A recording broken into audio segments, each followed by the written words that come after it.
इस आरओबी के निर्माण में सबसे बड़ा अड़ंगा ये कॉम्प्लेक्स बना हुआ है।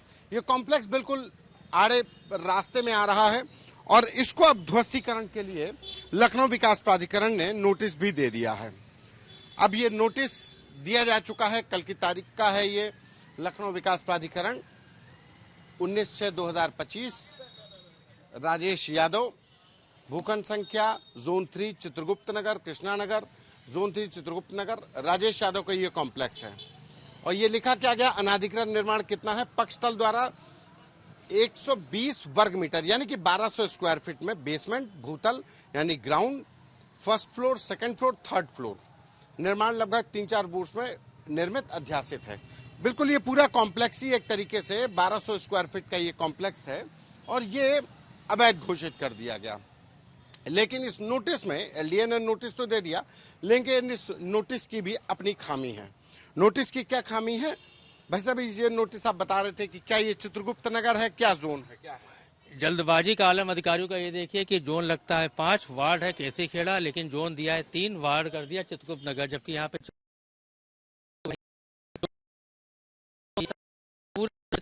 में आता है। सबसे बड़ी समस्या ये नोटिस तो राजेश यादव, ये बिल्डिंग तो उन्हीं की है ना। अब राजेश यादव चित्रगुप्त नगर में भी अगर कोई रहते होंगे तो उसका कैसे, मतलब अगर आप एक सरकारी महकमे से नोटिस जारी कर रहे हैं तो नोटिस में अगर आप वार्ड का नाम और जोन सही नहीं डाल पा रहे तो हम आपसे पुल बनाने की क्या बात कर सकते हैं। ये एक बहुत ही माइनर सी बात है, बहुत छोटी सी बात है। जब हम किसी भी व्यक्ति को या किसी भी जगह पे नोटिस, यहाँ पे हर चीज की पूरी तरीके से गलत है। साफ साफ ये जोन 5 में आता है, ये वार्ड केसी खेड़ा में आता है। ये भी अजब बात है कि ये जिस कॉम्प्लेक्स का जिक्र हो रहा है वो जोन 5 में है, केसरी खेड़ा है, लेकिन लिखा है जोन 3 चित्रगुप्त नगर। अब अगर ये राजेश यादव कोई इसी इलाके के जोन 3 और चित्रगुप्त नगर के हुए तो उनका नोटिस है, तो गलत कॉम्प्लेक्स पे लगा है, और अगर ये सही कॉम्प्लेक्स पे लगा है तो ये एड्रेस गलत है। तो ऐसे नोटिस सिर्फ कागजी कार्रवाई, खाना पूर्ति करने के लिए ही दिए जाते हैं। और एलडीए ने भी इस आरओबी के निर्माण में जो अड़ंगा बना कॉम्प्लेक्स है उसके लिए कुछ ऐसा ही नोटिस देकर सिर्फ खाना पूर्ति की है। बहरहाल लोगों को इंतजार है इस आरओबी के पूरा होने का। जब ये आरओबी बन जाएगा, निर्माण कार्य पूरा होगा तो थोड़ा ही सही लेकिन लोगों को राहत तो मिलेगी। इस अधूरे पुल को लेकर लोगों की अपनी परेशानियां हैं।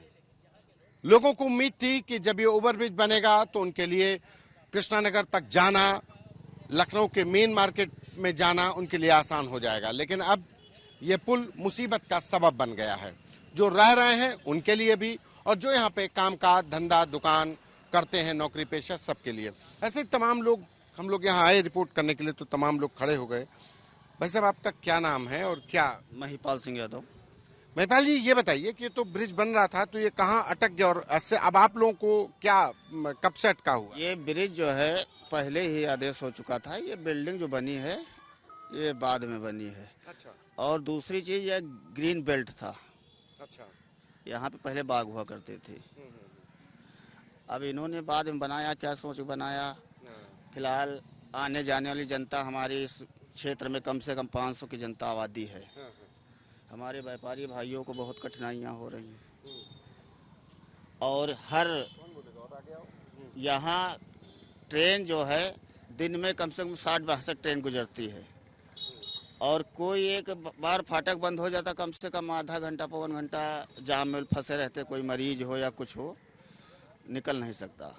यहाँ पे ट्रेन को लेकर के एक आरओबी बनाया जा रहा था तो कितना इलाका इससे प्रभावित है? ये कनेक्टिंग, जब अगर ये पुल बन जाता तो कितने लोगों को सुविधा हो जाती? अभी के अगर आबादी के हिसाब से देखें तो लगभग 5.5 लाख की आबादी है, 22 गांव आते हैं, 28 कॉलोनी आती हैं और एक बहुत बड़ा पूरा का पूरा वार्ड आता है। और इसमें सबसे बड़ी चीज बात यह है कि मुख्यमंत्री साहब हमारे योगी आदित्यनाथ जी की अनंत नगर योजना इसी जगह आती है।